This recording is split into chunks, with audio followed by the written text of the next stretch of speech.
Together. Life is a time pass, क्या फर्क पड़ता है, कोई दिक्कत नहीं, पता नहीं, जो थारी राय सो मारी राय, nothing to do, nowhere to go, देखो सुनो मत बोलो, whenever whatever you are, be 100% Karnataka, किसी को आओ मत कहो, किसी को जाओ मत कहो, ना कुछ पाना ना कुछ खोना, who asked you live at zero complaint level, मौज में रहो, be happy।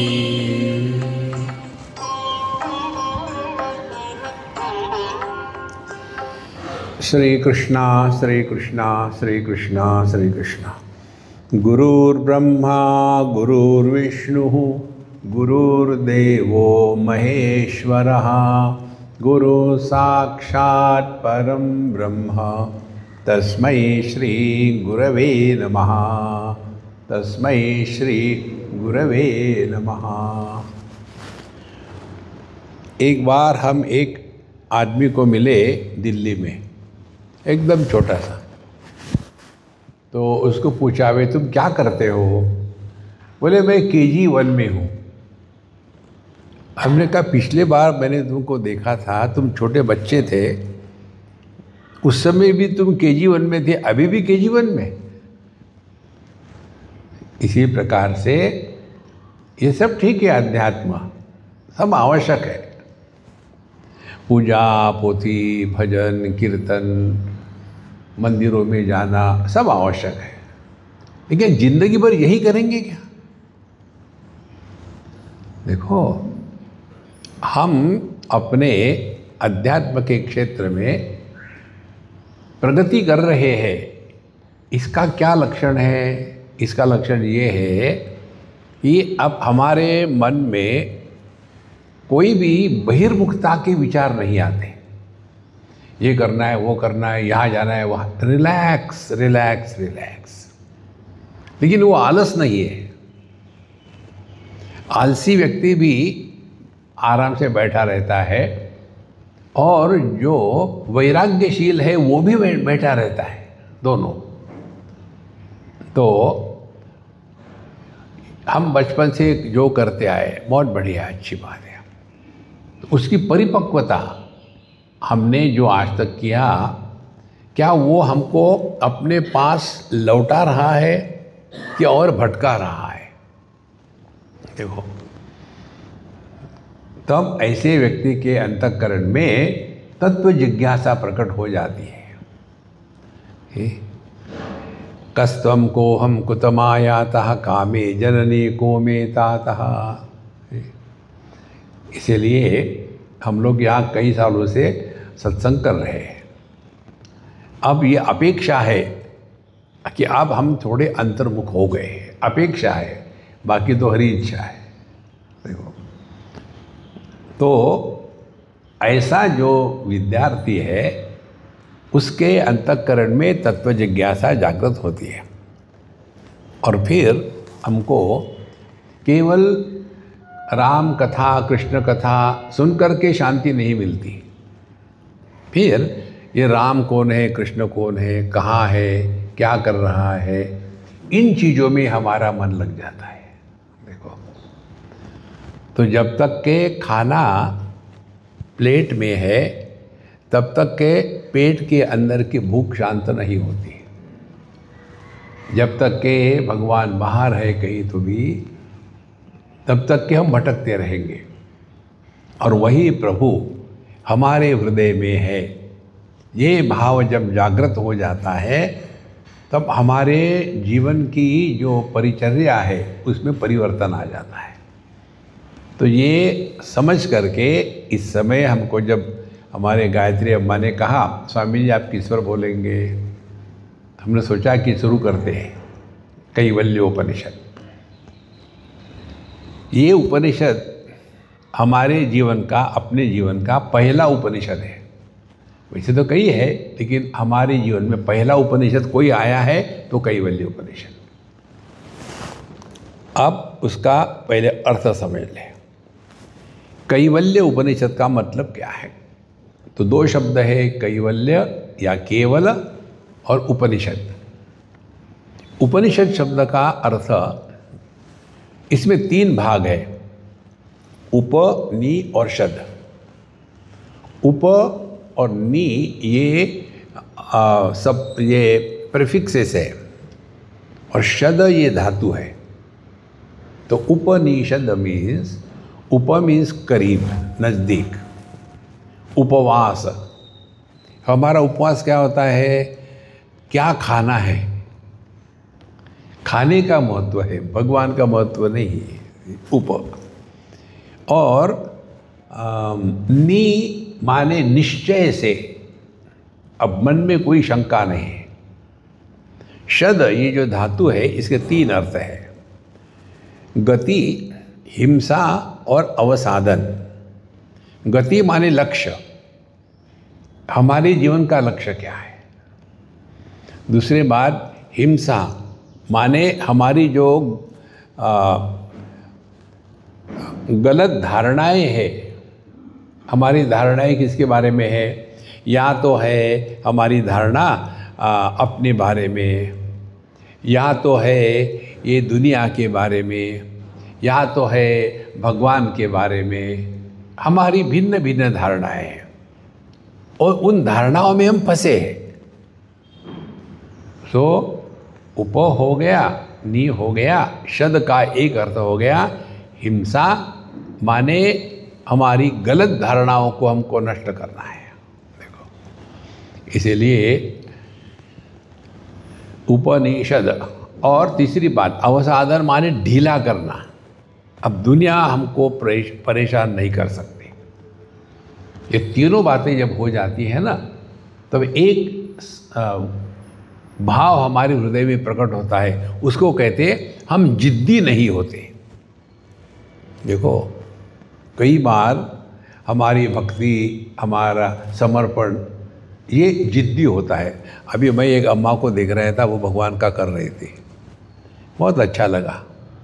अब एक विग्रह, उसको सब करना, तो बेचारा करेगा क्या? चुप बैठा है, लगाओ, यहाँ लगाओ, नहीं नहीं ऐसा करो वैसा करो, ठीक है। लेकिन जब किसी जिंदे आदमी के साथ जीते हैं तो भिन्न होता है। इसीलिए हम ये जो माला मोला का चक्कर है ना, एक उदाहरण आपको बताते हैं। बम्बई की बात है। अब कोई फंक्शन था, हमने कहा भी हमको टाइम नहीं है। बोले आप आकर के 2 मिनट बैठिए, बाकी कुछ नहीं। तो हमको जाना पड़ता है। वहाँ मिनिस्टर लोग आए हुए थे, सब कुछ। अब स्वामी जी सबको वो एक एक माला पहना दी। फिर स्वामी जी अब दीप प्रज्वलन करेंगे और फिर चले जाएंगे, क्योंकि उनको जल्दी है, हमारी यहाँ का प्रारंभ हो जाएगा, उद्घाटन हो जाएगा। तो हमने किया, और जो माला थी उसमें चींटियाँ थी, कीड़े थे, वो गीली थी। इस बेचारे को कुछ भी पहना हो चुप रहेगा। जब आदमी को पहनाते हैं, देखो, तो फिर हम भी कोई कच्चे गुरु के चेले नहीं। जाते समय हमने वो कीड़े वाली माला वो मिनिस्टर को पहना के निकल गए। देखो कितनी सिंपल बात है। अपनी जिद्दी पना करना यह अध्यात्म नहीं है। देखो, हम जिसकी सेवा करना चाहते हैं, अपनी सेवा से वो प्रसन्न हो, अपनी सेवा से वो परेशान ना हो, कितनी बड़ी बात है।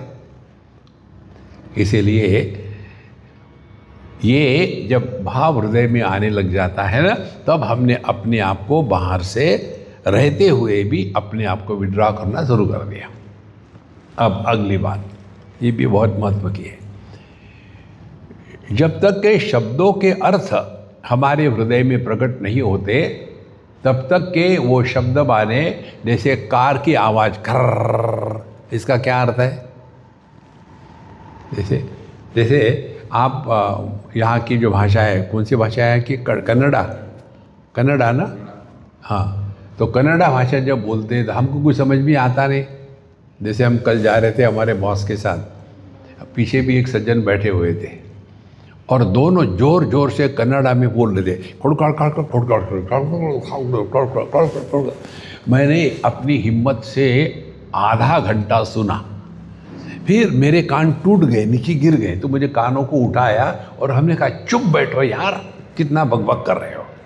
अब वो तो ठीक बोल रहे थे लेकिन उसका अर्थ मुझे मालूम नहीं, तो वो बकबक हो गई ना।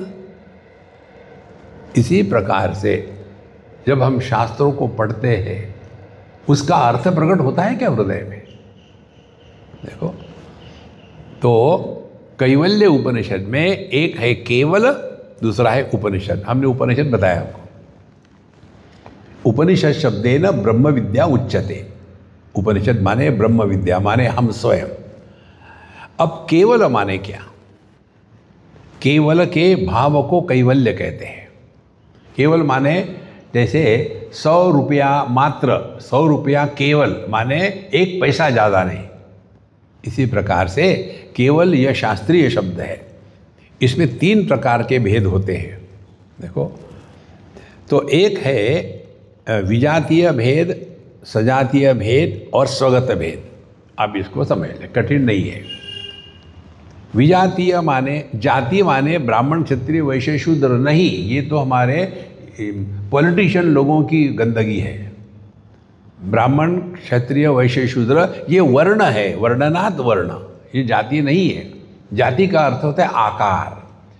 मनुष्य जाति, पशु जाति, पक्षी जाति, वनस्पति जाति, ये आकार को जाति कहते हैं। तो पहले विजातीय भेद माने पेड़ और पशु ये भिन्न जाति के हैं, ये विजातीय भेद हो गया। जिसमें ये विजातीय भेद नहीं होता वो केवल है, पहला। दूसरा सजातीय भेद, सब पशु ही पशु है, लेकिन एक गाय है, एक भैंस है, एक घोड़ा है, एक गधा है। तो ये एक ही जाति के हैं लेकिन भिन्न भिन्न है। तीसरा आता है स्वगत भेद। जैसे एक ही गाय है, उसके जो सिंग है वो उसके पैर नहीं है, पैर है वो उसका पेट नहीं है, पेट है वो उसकी दुम नहीं है। माने सभी प्रकार के भेद जहाँ नहीं है उसको कहते हैं केवल।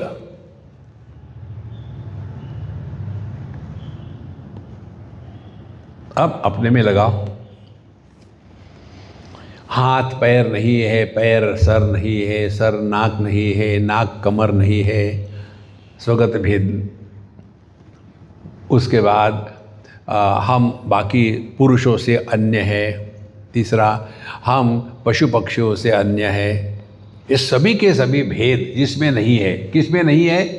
हम इस समय जिंदा है, लाइफ। देखो, ये अपने स्वरूप को पहचानना यह अध्यात्म है। देखो कैसे अनेकता से हट करके एक की ओर चलना, इसको कहते हैं अध्यात्म। अब अनेक क्या है? अनेक विषय है। अनेक विषयों में से एक विषय को पकड़ो, रूप रंग पकड़ लिया तो रूप अनेक है, रंग अनेक है। अब ये देखें कि ये रूप रंग को कौन देख रहा है? दृष्टि देख रही है। तो करना क्या है? रूप रंग से हटे और दृष्टि के पास आ गए। माने क्या? अब रूप रंग के द्वारा हम प्रभावित नहीं हो गए। फिर हमने अब 5 इंद्रिय है, पांचों का आधार एक मन है। तो हमने अपने इंद्रियों को जीत लिया। अब हम अपने इंद्रियों की गुलाम नहीं है। तो कहाँ पहुँचे? मन में पहुँचे। अब मन में सुख दुख राग द्वेष इनका तूफान है। अब हम सुख दुख राग द्वेष उससे हट कर के आ गए अपने पास।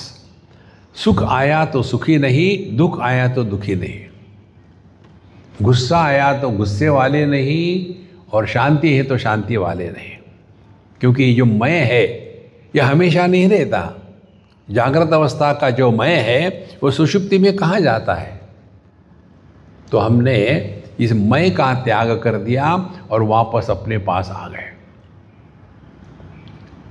इसमें कोई भेद नहीं है। यह जो अपना स्वरूप है, इसको जब तक हम पहचानेंगे नहीं तब तक के अनेकता में भटकते रहेंगे, और इसको जीवन में, इसी जीवन में पहचानना है। तो यही हमारा अंतिम जीवन है। फिर पुनरपि जननम पुनरपि मरणम ये चक्कर नहीं है कहीं भी। देखो, नहीं तो वही बताते हैं जैसे भगवद गीता में बताते हैं कि देहिनोऽस्मिन् यथा देहे कौमारम यौवनम जरा तथा देहांतर प्राप्ति धीरस्तत्र न मुह्यते। बड़े सुंदर चित्र निकालते हैं। एक छोटा बच्चा पैदा हो गया, फिर वो बड़ा हो रहा है, फिर और बड़ा हो गया, फिर और बड़ा हो गया, फिर सीधा खड़ा हो गया, फिर ढुकने लगा, फिर वो मर गया, और फिर दूसरे देह पे। ऐसा नहीं होता। वहाँ पूरा का पूरा ध्यान देह के तरफ है, देही के तरफ नहीं है। देखो, जिसने बचपन को आधार दिया वही जवानी को आधार दे रहा है। जो जवानी को आधार दे रहा है वही मध्यम वय को आधार दे रहा है। जो मध्यम वय को आधार दे रहा है वही बुढ़ापे को आधार दे रहा है। हम कहाँ पैदा हुए, हम कहाँ बढ़े, हम कहाँ बूढ़े हुए, लेकिन बूढ़ा लोगों का ये दुराग्रह होता है। देखो, सभी बूढ़ाओं की एक ही कहानी है। I don't feel I am old. You cannot, क्योंकि आप देह नहीं हो। देखो, तो ये जो अपना स्वरूप है, जो सबका आधार है, जैसे सभी रूप रंग का आधार दृष्टि है। जो व्यक्ति अपनी दृष्टि में निवास करता है उसके लिए ये रूप रंग की भिन्नता का कोई मतलब नहीं है। देखो, इसीलिए अपने जो मंत्र है ना, एक एक को ठीक से चिंतन करो। देखो, सुनो, मत बोलो। बहुत देखा और फिर पुरानी आदत बकबक शुरू। कितने लोग हैं, इतने क्यों आए, ज़्यादा क्यों नहीं आए, कैसे आए, गर्मी है क्या, ठंड है क्या, टाइम बदलना है क्या। अरे किसने पूछा। ये बहुत बड़ी साधना है, लेकिन हम बुढ़ाओ लोगों को हर जगह मुंह मारने की आदत है। देखो, बच्चे, कोई बच्चा खड़ा है, क्यों खड़ा है, बैठ जाइए। कोई दूसरा बच्चा बैठा, क्यों बैठा, अरे यार उसको जीने दो ना। लेकिन ये मैं इतना तगड़ा हो जाता है। इस मैं से मुक्त होकर के प्रभु के साथ एक हो जाना, ये है कैवल्य उपनिषद। जैसे भगवान सबका समर्थन करते, किसी का तिरस्कार नहीं करते, लेकिन किसी के द्वारा प्रभावित नहीं होते। देखो, हमारी दृष्टि सब रंग को प्रकाशित कर रही है, लाल हो, हरा हो, नीला हो, पीला हो, लेकिन दृष्टि ना तो लाल होती है, ना हरी होती है, ना पीली होती है, ना कुछ होती है। स्त्री को देखो तो दृष्टि फेमिनाइन नहीं होती, पुरुष को देखो तो मस्कुलिन नहीं होती। मानी सिद्धांत क्या हो गया, जो प्रकाशक है वो जिसको प्रकाशित करता है उसके द्वारा प्रभावित नहीं होता।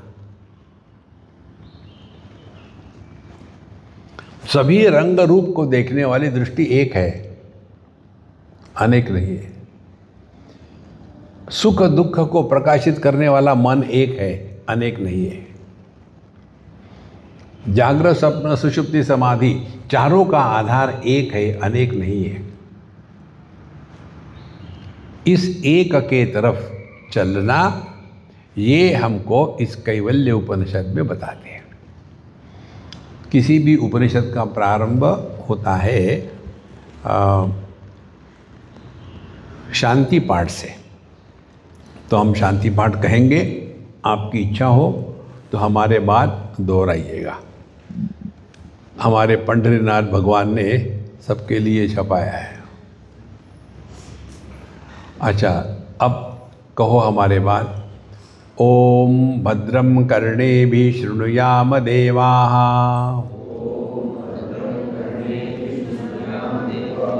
भद्रं पश्येमाक्षभिर्यजत्राः, स्थिरैरङ्गैस्तुष्टुवागंसस्तनूभिः, व्यशेम देवहितं यदायुः। स्वस्ति न इंद्रो वृद्धश्रवाः, स्वस्ति न पूषा विश्ववेदाः, स्वस्ति नस्तार्क्ष्यो अरिष्टनेमिः, स्वस्ति नो बृहस्पतिर्दधातु। ओम शांति शांति शांति।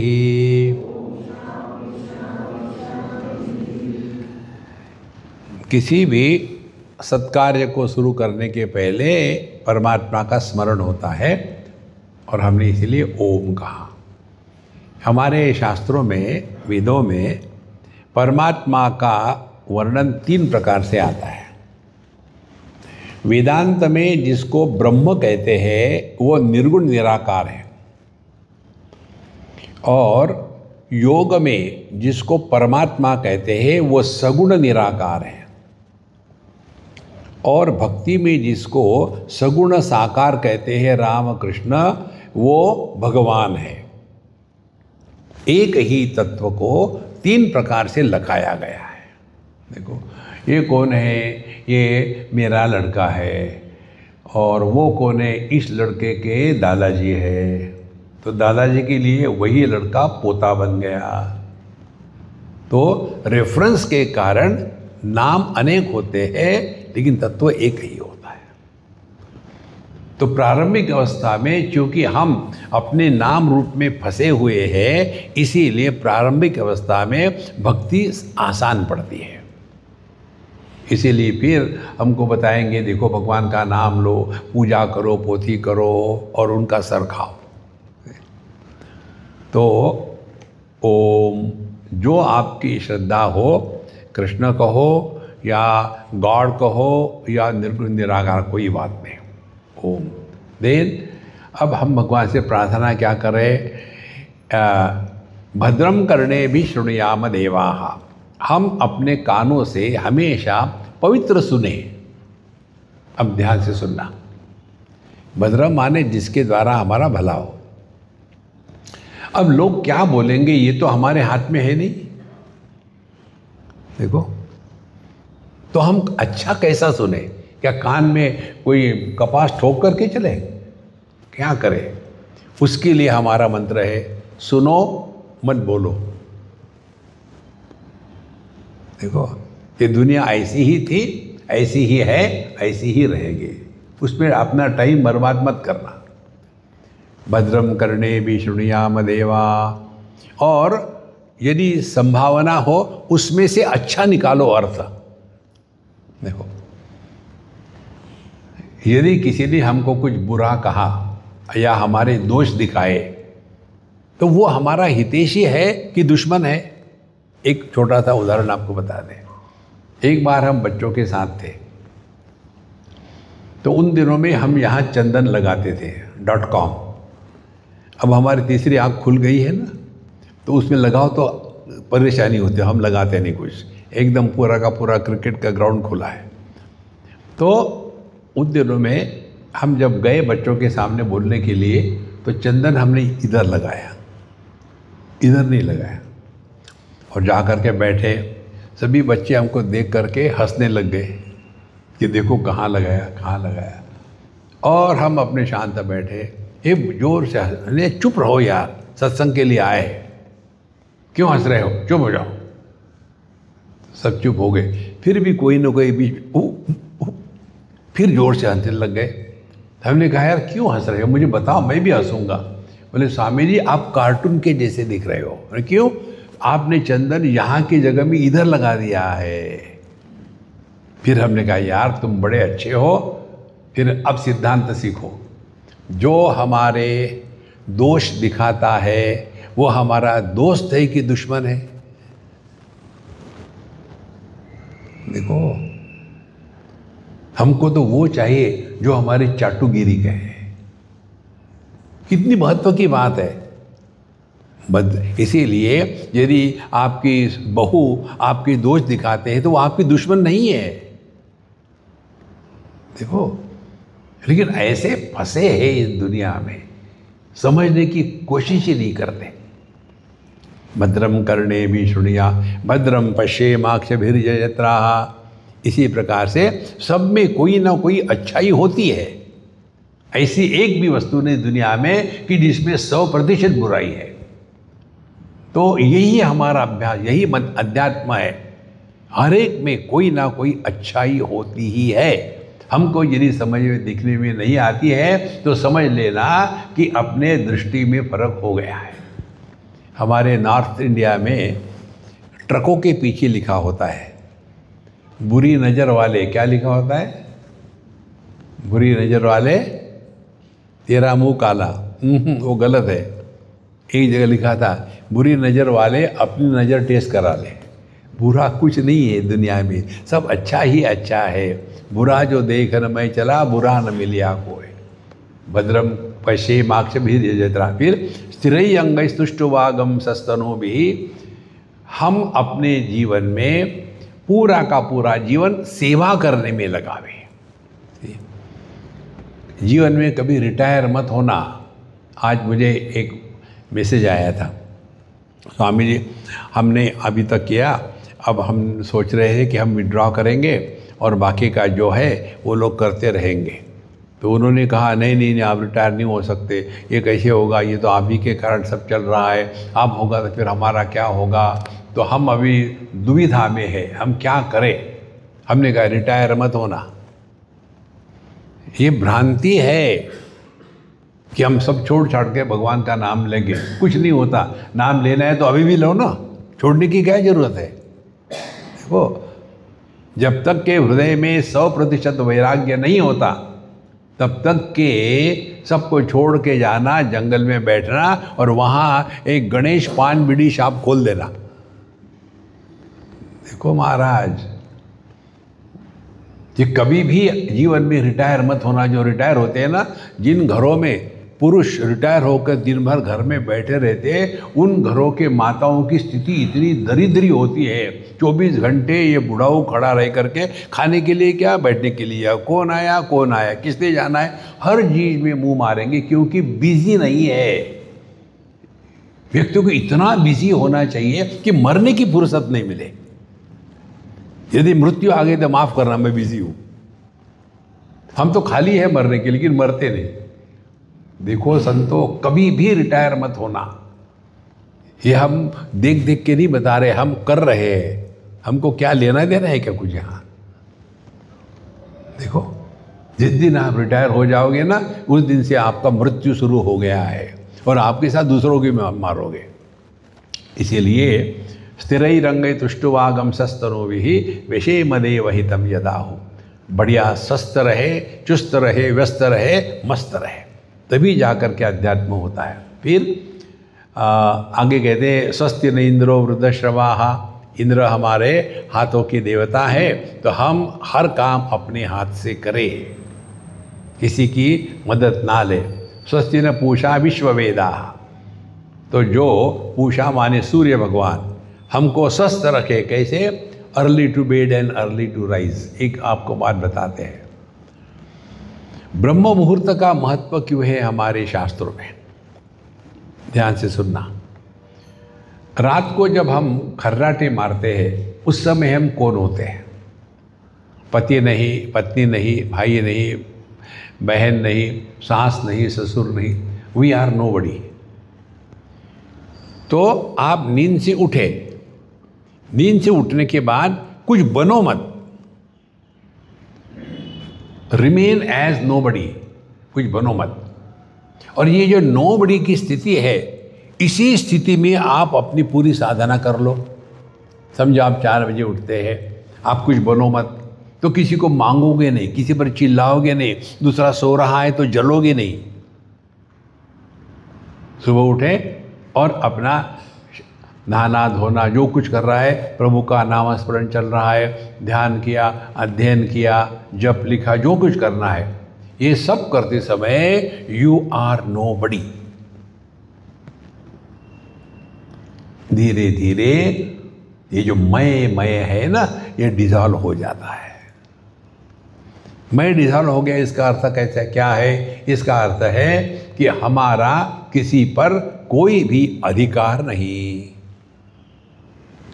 मैं सेवक सचराचर रूप स्वामी भगवंत, अपने अधिकार का त्याग कर देना है।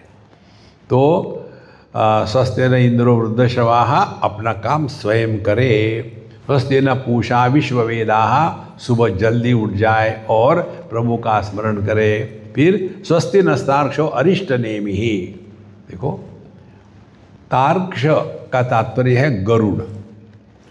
तो हमारे जीवन में जो अरिष्ट आते हैं, कठिनाई आते हैं, हे भगवान हमको उससे मुक्त करे। क्या करेगा गरुड़? गरुड़ पर बैठ करके नारायण भगवान आते हैं। गरुड़ माने शब्द, शास्त्रों का अध्ययन, भगवान का नाम स्मरण करने से भगवान हमारे जीवन में आते हैं। जिसके जीवन में प्रभु आ गए हैं वो व्यक्ति दुखी नहीं हो सकता। जो दुखी होता है, दुख माने क्या? भगवान के अभाव को दुख कहते हैं। भगवान तो आनंद स्वरूप है।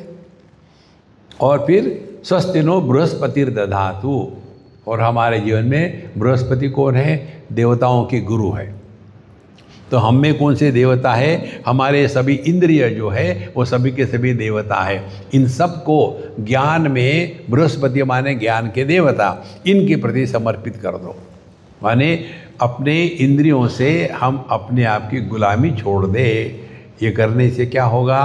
ओम शांति शांति शांति। 3 शांतियाँ हैं।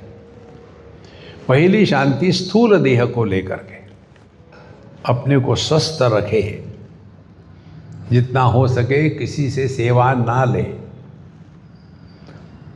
इसके द्वारा हम स्वस्थ रहते हैं। बैठ करके दूसरे को ऑर्डर करना ये अध्यात्म नहीं है। दूसरी शांति है मन को लेकर के। देखो, जिसका मन किसी भी कारण से विक्षेपित होता है उसमें अभी साधक का जन्म ही नहीं हुआ है।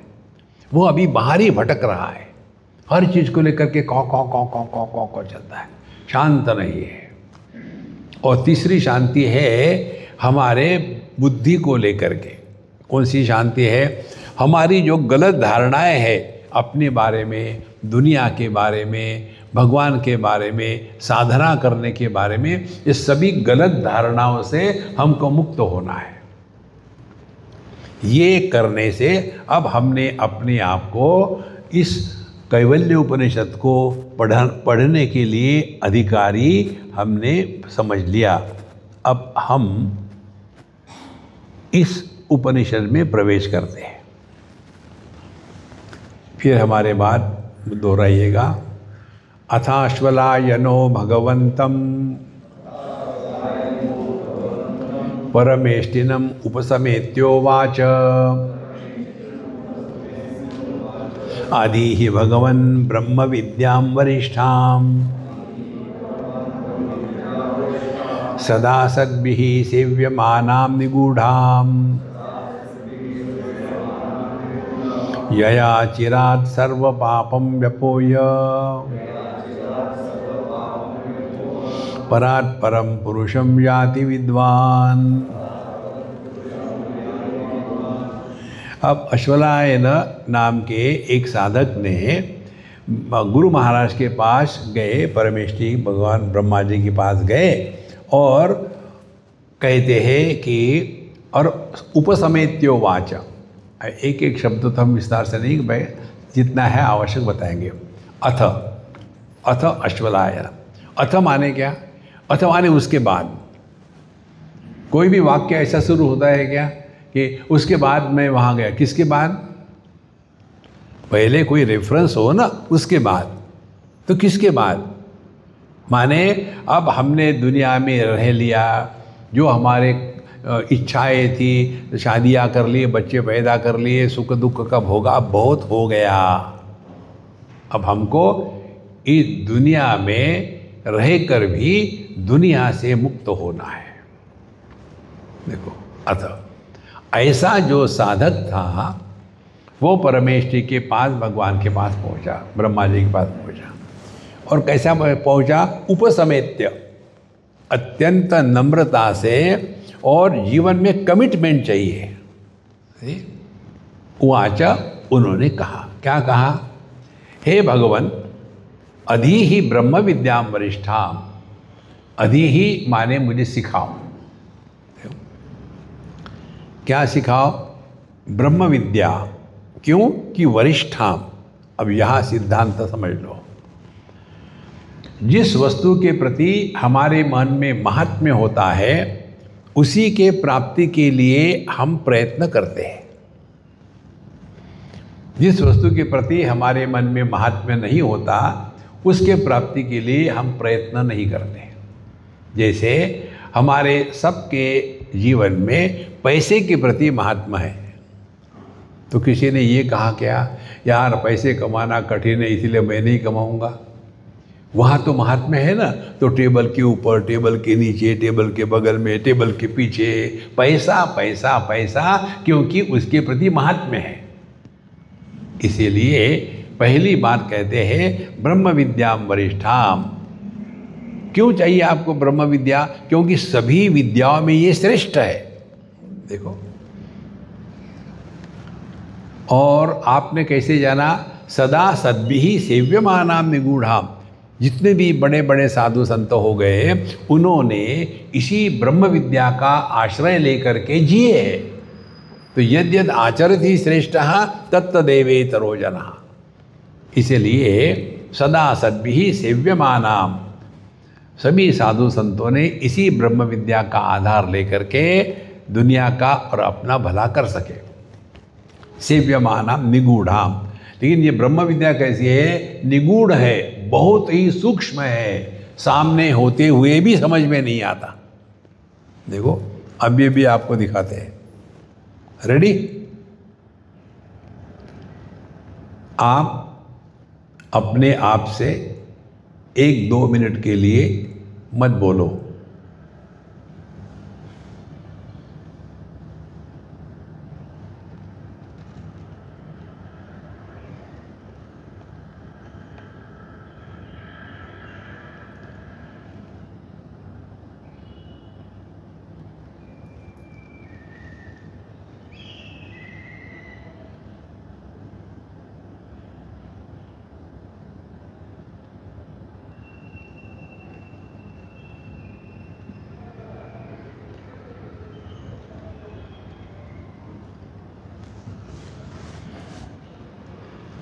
अब आपका ये जो अनुभव है, इसको आप कैसा डिस्क्राइब करोगे?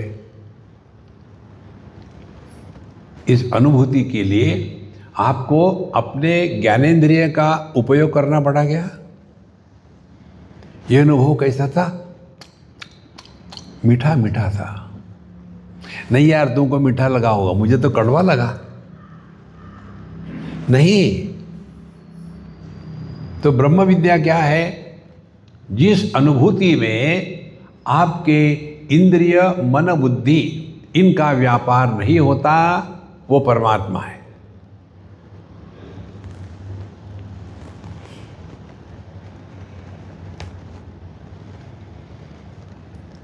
निगूढ़ाम। और हमारी आदत कैसी है? हर चीज़ को देखना, सुनना, सूंघना, टच करना, फील करना, समझना, सबका त्याग कर दो। देखो, सदा सद्भिः सेव्यमानाम निगूढ़ाम। और इसके द्वारा क्या होगा? यया अचिरात। अचिरात माने इंस्टेंटेनियसली, उसी क्षण। जहां हमने अपने आप से नहीं बोलना ये निर्णय ले लिया, उसी क्षण अचिरात। अब देखो, एक उदाहरण देते हैं आपको। आप में जो पति है या पत्नी है, पति को मैं पहले पुरुष हूँ, बाद में पति हूँ, या स्त्री को पहले मैं स्त्री हूँ बाद में मैं पत्नी हूँ, ये समझ करके प्रयत्न करके अनुभव करने के लिए क्या करना पड़ेगा?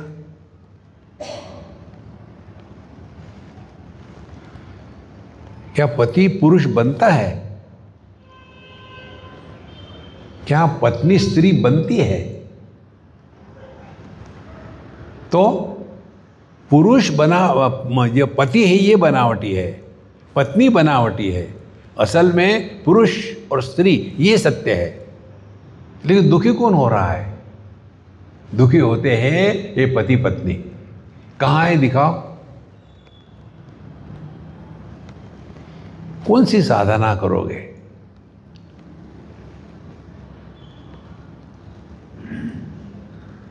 कितना सहज है। ये करना वो करो, खाओ खाओ खाओ खाओ खाओ। अरे यार शांत रहो ना, शांत रहो।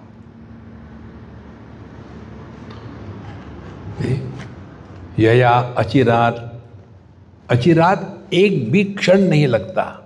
देखो अध्यात्म की यात्रा मालूम है कैसी है?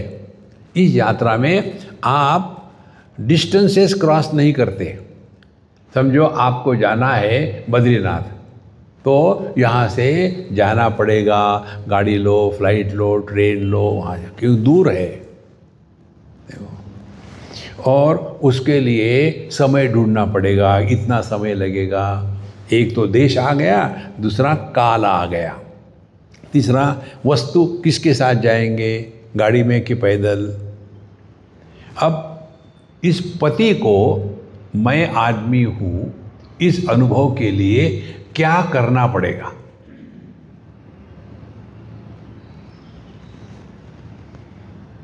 पत्नी को मारना पड़ेगा? डाइवोर्स लेना पड़ेगा? कुछ नहीं। कारण क्या? वो आदमी है ही। ये पति बना था, पति बनावटी है, आदमी नहीं। हम जो भी बनते हैं ना वो बनावटी होते हैं, जो हम होते हैं वो सत्य है। लेकिन हम जब दुनिया में रहते हैं ना तो मेकअप करके इतने बनावटी बन जाते हैं कि अपनी वास्तविकता को भूल गए हैं। देखो संतो, यया अचिरात, इंस्टेंटेनियसली, एक क्षण भी नहीं लगता। सर्व पापम व्यपोय, सभी पाप से मुक्त हो गए। अब पाप क्या है? पाप ये है जो हम नहीं है वो हम है ये जताना। देखो, और उसी के कारण हम दुखी होते हैं। असल में हम आदमी हैं, हम जताते हैं कि मैं पति हूं और फिर पत्नी मेरी सेवा करे, यही पाप है। देखो, सर्व पापम व्यपोय, अपने स्वरूप को भूल करके किसी अन्य को मैं के रूप में स्वीकार करना, इससे बड़ा पाप कोई नहीं। एक ग्रंथ है, महाभारत में ही आता है, उसका नाम है सनद सुजातीय। उस ग्रंथ में ये स्पष्ट बताया है, मृत्यु ये सबसे बड़ी ब्लफ है, आज तक कोई मरा नहीं। और फिर ये बताते समय बताते हैं कि पाप किसको कहते हैं। हम लोग घटिया हैं तो हमारे पाप भी घटिया होते हैं। देखो, मैं जा रहा था, उधर भगवान का विग्रह था, मैंने नमस्कार नहीं किया, पाप हो गया। अरे he doesn't care for you, खामो खाम परेशान हो रहे। तो फिर पाप किसको कहते हैं? उस ग्रंथ के अनुसार अन्यथा संतम आत्मानम अन्यथा प्रतिपद्यते, हम असल में सच्चिदानंद परमात्मा स्वरूप है, लेकिन हमने अपने आप को देह मान लिया है। देखो, देह मानने के बाद फिर हमने अपने आप को पति पत्नी भाई बहन माँ सास ससुर, ये सब ससुरे पैदा हो गए। और दुखी कौन हो रहा है? ये जो कहीं नहीं है। देखो, एक आदमी ये सब कुछ होता है, तो क्या वो पूरे बोझे को लेके चलता है, ये पति है, ये भाई है, ये कुछ नहीं। कहाँ ये सब कचरा, केवल अपने मन में इतना इकट्ठा हो गया है, उसी में फंसे रहते हैं। तो सर्व पापम व्यपोय, इसका मतलब ये है अन्यथा संतम आत्मानम। हम वास्तविक देखे जाए तो सच्चिदानंद परमात्मा स्वरूप है वास्तविक, लेकिन अन्यथा प्रतिपद्यते, हमने अपने आप को देह मान लिया है। अभी तो थोड़ा चिंतन करो, हम किस हिसाब से कहते हैं कि मैं देह हूं। देखो, एक इसमें सूक्ष्म बात आपको बताते हैं। मैं देह हूं ये समस्या नहीं है। समस्या क्या है? ये देह मैं हूं, वो देह मैं नहीं हूं, यहां से समस्या शुरू हो जाती है। यहां तो आप सभी को मैं के रूप में स्वीकार करो, या एक देह में फंस करके अन्य का तिरस्कार करना छोड़ दो। क्योंकि देह हमने किस हिसाब से कहा है? क्या ये देह हमने निर्माण किया है? क्या ये देह हमारी बात मानता है? ये देह में रोग इत्यादि जो आने हैं वो क्या प्लान करके आते हैं? देखो, हमने कहीं सुना रिसेंटली, मुझे याद नहीं रहता, एक सज्जन, सब कुछ ठीक ठाक चल रहा था, थोड़े बहुत तकलीफ हो रही है, डॉक्टर के पास गए। डॉक्टर ने कहा कि ये बहुत गई केस है, अब चले जाओ कैंसर वाले डॉक्टर के पास। वहाँ गए, बस जाते जाते ही हरिओम हो गए, पता ही नहीं था सब कुछ हो रहा है। इसीलिए महाराज, सबसे बड़ा पाप यही है, हमने अपने आप को देह मान लिया है। अब साधना क्या करनी है? केवल चिंतन। जितनी समस्या है गलत विचारों की है। गलत विचारों को विचार बंद करके सुलझा नहीं जा सकता, गलत विचारों को समझदारी से ठीक कर सकते हैं। देखो, तो समझदारी क्या है? पहली समझदारी, जितने भी हमको अनुभव होते हैं ना, वो देह में नहीं होते, वो सब के सब मन में होते हैं। देह को कुछ नहीं होता। देखो, ये पहली बात पकड़ लो। जब हम ये बात पकड़ लेंगे ना, उसके बाद हमारा ध्यान रहेगा जगत के साथ व्यवहार करते समय हमारे मन पर कोई भी संस्कार निर्माण न हो। शत्रु मित्रे पुत्रे बंधु माँ कुरु यत्नम माँ संग्रह। देखो, जगत में व्यवहार करें, लेकिन किसी प्रकार के मन पे संस्कार निर्माण न हो। संस्कार कैसे निर्माण हो जाते हैं? देखा और बकबक करना शुरू कर दिया, सुना कमेंट्री शुरू कर दी, किसने पूछा है? देखो, कितनी बार हम अनावश्यक बोलते हैं, कोई आवश्यकता नहीं बोलने की। तो यह आचिरा सर्व पापम व्यपोय, तब जाकर के हमारा ध्यान अपनी तरफ रहेगा कि हम जो अपने आप को जवान बूढ़ा मानते हैं, ये तो हमने देह को मैं के रूप में स्वीकार किया तब ना। हम जब खर्राटे मार के सोते हैं, तब स्त्री है कि पुरुष है, जवान है कि बूढ़े है, ब्राह्मण है कि क्षत्रिय है, कौन है हम? केवल होते हैं। देखो, एक आपको उदाहरण देते, ट्राई करो उसको समझ करके जीवन में उतारने का, कठिन नहीं है। पानी आपने बर्तन में लिया और उसको गैस पर चढ़ा दिया 15 मिनट के लिए, 20 मिनट के लिए, पानी उबलने लग गया। माने क्या? पानी में अब गर्मी, उष्णता जो है वो प्रकट हो रही है। अब गैस बंद कर दो आप और कुछ मत करो, तो क्या होगा? धीरे धीरे उस पानी ने जो उष्णता को ग्रहण किया था उसका त्याग करना शुरू करेगा, धीरे धीरे धीरे धीरे। क्यों? इसलिए कि गर्म रहना ये पानी का स्वरूप नहीं है, गर्मी बाहर से आई थी, पानी का स्वरूप नहीं है। तो जो हमारा स्वरूप नहीं होता उसको हम त्यागते हैं। ध्यान से सुनना।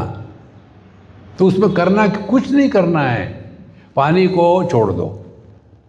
योग्य समय पर धीरे धीरे उसमें की सब गर्मी निकल जाएगी और पानी रूम टेम्परेचर पर आ जाएगा।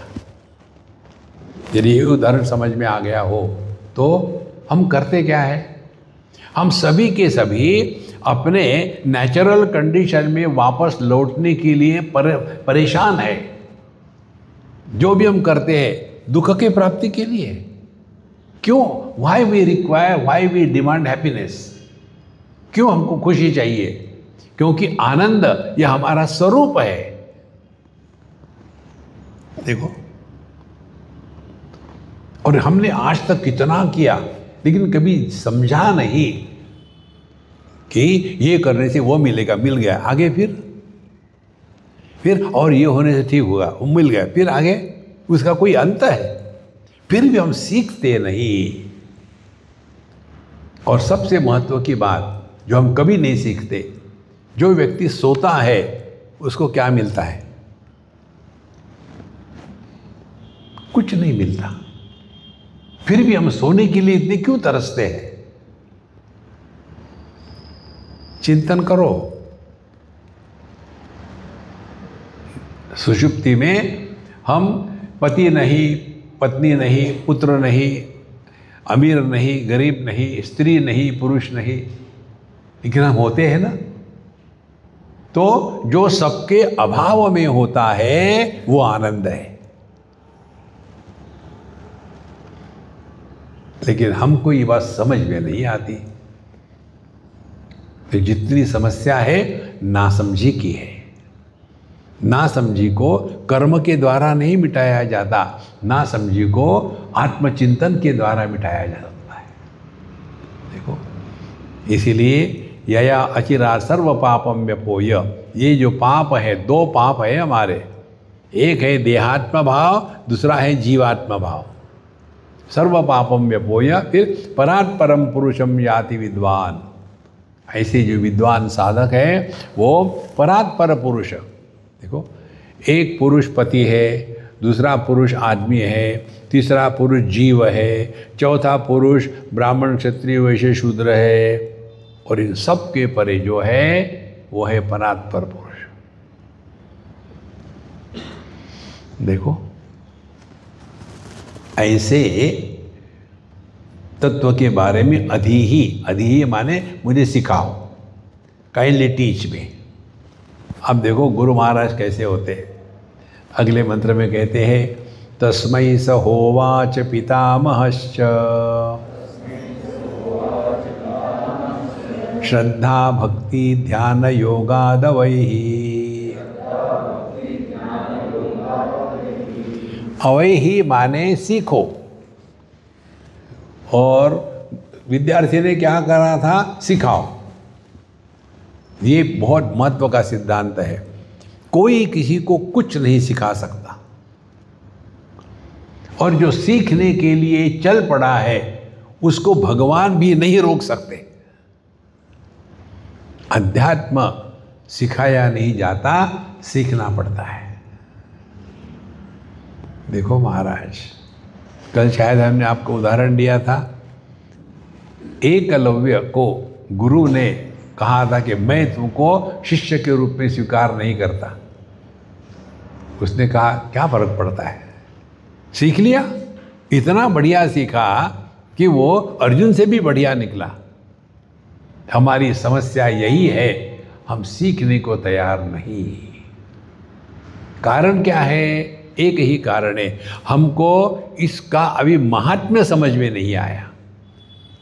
जिसका महात्म्य हमारे हृदय में प्रकट होता है उसके प्रति हम समर्पित होते हैं। देखो, इसीलिए तस्मै स होवाच पितामहश्च श्रद्धा भक्ति ध्यान योगादवैहि। आप सीखो अपने आप, हम नहीं सिखा सकते।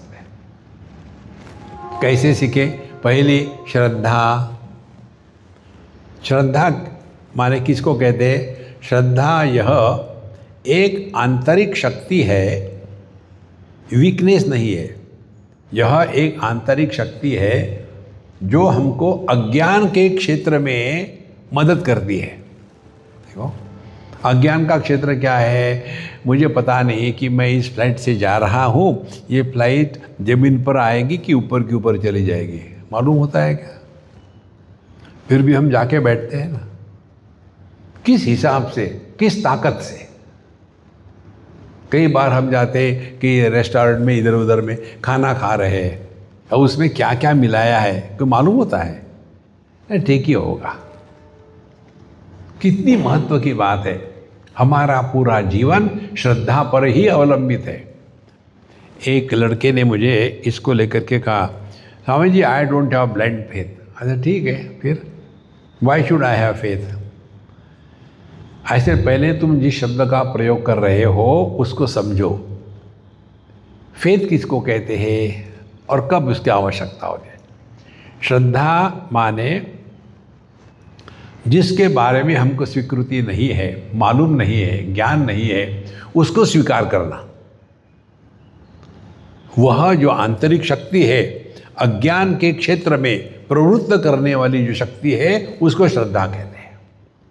जैसे उदाहरण के लिए हमको उस लड़के को हमने बताया था ना, तुमको मालूम है क्या कि तुम किस माँ के कोख से पैदा हो गए? कहाँ मालूम है? सब बताते हैं और तुम्हारी माँ भी बताती है, बेटा तुम मेरे पुत्र हो। किस ताकत से? श्रद्धा से। दूसरी बात कहते हैं कि ये माँ कहती है कि बेटा ये तुम्हारे पिताजी है, वो बच्चा कहेगा क्या? What is the proof? तो अज्ञान के क्षेत्र में श्रद्धा ये आंतरिक शक्ति है, इसके सिवा हमारा होना भी संभव नहीं है। देखो, इसीलिए श्रद्धा। अब सवाल आता है श्रद्धा किसके बारे में? पहली श्रद्धा ईश्वर पर। हमको मालूम नहीं ईश्वर कौन है, क्या है, कैसा है, फिर भी उसको स्वीकार करना आवश्यक है। एक एंकर मिल गया, श्रद्धा। फिर दूसरी श्रद्धा होती है हमारे जीवन में साधु संत या सत्संग आता है। तीसरी श्रद्धा होती है हमारे शास्त्रों में जो पढ़ाया है, बताया है, वो सत्य है, ये न अनुभव करते हुए भी, न जानते हुए भी स्वीकार करना। ठीक। और चौथी श्रद्धा होती है अपने पर, हम कर सकेंगे, क्यों नहीं करेंगे। ये है श्रद्धा का रूप। अवधूत गीता में ये विचार आता है, वहाँ कहते हैं कि ईश्वरानुग्रहात् एव पुंसाम अद्वैत वासना महद भय परित्राणात् विप्राणाम उपजायते। देखो, ईश्वर के अनुग्रह से ही हमारे जीवन में सत्संग और अद्वैत के प्रति आकर्षण निर्माण होता है। देखो, हमारे भगवद गीता के अनुसार ले लो तो मनुष्याणाम सहस्रेषु कश्चित् यतति सिद्धये। इस तत्व को प्राप्त करने के लिए 3000 कम से कम लोगों में एकाध होता है जो इस मार्ग पर चल पड़ता है। तो आपके हर एक के पीछे 3000 लोग खड़े हैं। मनुष्याणाम सहस्रेषु कश्चित् यतति सिद्धये यतताम अपि सिद्धानाम। ऐसे 3 गुणे 3 9000 लोगों के में एक होता है कि जो पूरे मन से दिल लगा करके प्रयत्न करता है। तो आपके पीछे 9000 लोग खड़े हैं। यतताम अपि सिद्धानाम कश्चिन् माम वेत्ति तत्वतः। फिर गुणों उसको 3 से, तो 9 से 27, तो आपके पीछे 27000 लोग खड़े हैं। हम इतने बड़े ऑडियंस को एड्रेस कर रहे हैं। इसीलिए कितने लोग हैं ये महत्व का नहीं है, कितने कमिटेड है ये महत्व का है। जहाँ भीड़ भड़क्का होता है ना, वहाँ कुछ नहीं होता। हाँ, केवल गुंडागर्दी हो गया, हाँ हु चिल्लाओ गाओ नाचो, उससे कुछ नहीं होगा, केवल टाइम पास। यदि आपको अध्यात्म में प्रवेश करना है तो वहाँ से उपरत होकर के धीरे धीरे आप अकेले रहोगे और अपने आप से नहीं बोलोगे। ये साधना करो।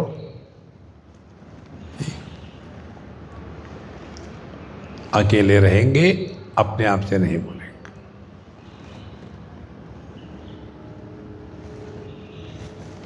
इसके लिए किसी की आवश्यकता नहीं, श्रद्धा, और ये हम कर सकेंगे, इसमें कोई डाउट नहीं। शुरू करो, बस हो जाएगा। श्रद्धा, फिर भक्ति। भक्ति ये अनुभव है। ये जो हम करते हैं ना, पूजा पोथी, भगवान को श्रृंगार करना, उनकी आरती करना, ये सब उपासना है। उपासना क्रियात्मक होती है, भक्ति अनुभवात्मक होती है। देखो, हमारा किसके प्रति प्रेम है, ये अपना अनुभव होता है। इसी प्रकार से भक्ति यह क्रिया नहीं है, उपासना, बाहर का जो आडंबर है वो भक्ति है, वो उपासना है। श्रद्धा भक्ति समझना हो तो लड़का लड़की से प्यार करता है तो वहाँ प्रेम जो है एक क्रिया है। माँ का अपने बच्चों के प्रति प्यार होता है, वो अनुभव है।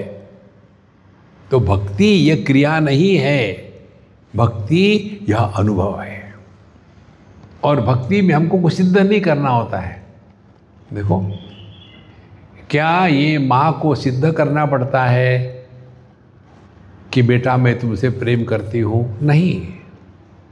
क्या वो ये अपेक्षा रखती है कि मेरा बेटा मेरे से प्रेम करे? नहीं, कोई ज़रूरत नहीं।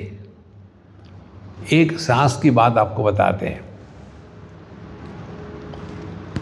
बड़ा विचित्र है। एक सास हम जानते थे, ऐसी सास हमने दुनिया में कहीं नहीं देखी। वो हमारी सास नहीं थी।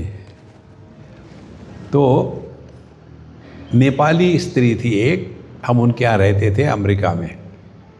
उन्होंने अपने लड़के की शादी नेपाल से लड़की इंपोर्ट करके करी थी।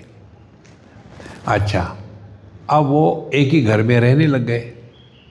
1 दिन 2 दिन 4 महीने 6 महीने। अब उस लड़की ने कहा कि ज़िंदगी भर ऐसे ही रहना है क्या, कोई अपना भी घर होना चाहिए ना। तो बोले हम लोग अलग से रहेंगे। अब ये नहीं झगड़ा शुरू हो गया। किसमें?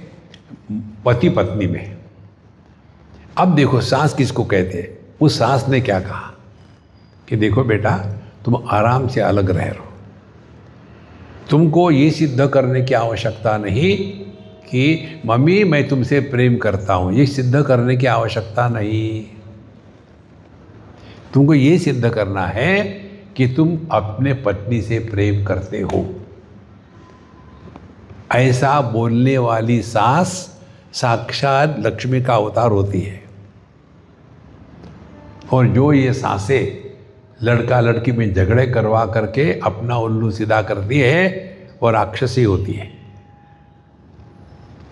बच्चों को रहने देना अलग से 24 घंटे उनके सर के ऊपर में।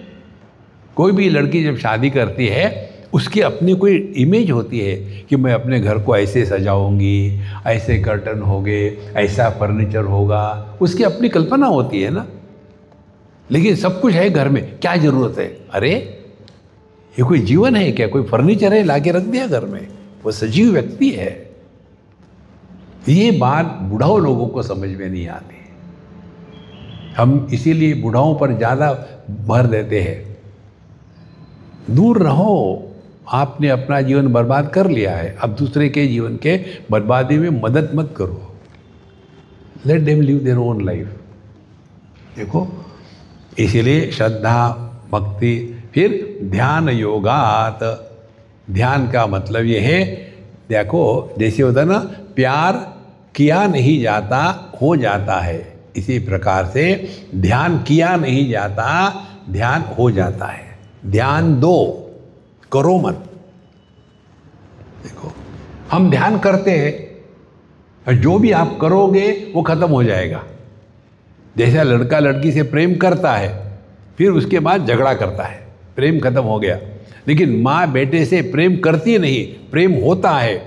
इसीलिए प्रेम जब होता है तो ये हमारे अध्यात्म में मदद है, और जब प्रेम करते हैं तो वो हमारे लिए अड़चन बन जाता है। इसीलिए श्रद्धा भक्ति ध्यान, ध्यान दो कि कहीं हम ज़्यादा इन्वॉल्व तो नहीं हो रहे हैं, कहीं हम अनावश्यक कमेंट तो नहीं कर रहे हैं, कहीं हम दूसरे के जीवन में दखल तो नहीं ले रहे हैं। देखो, इधर ध्यान देना है। ध्यान योगाद वही, इसके द्वारा अपने आप सीखो, कोई किसी को कुछ नहीं सिखा सकता महाराज। ट्राई करो, कठिन नहीं है। ओम पूर्णमदः पूर्णमिदं पूर्णात् पूर्णमुदच्यते पूर्णस्य पूर्णमादाय पूर्णमेवावशिष्यते।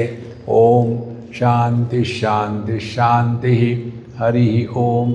श्री गुरुभ्यो नमः। हरि ओम।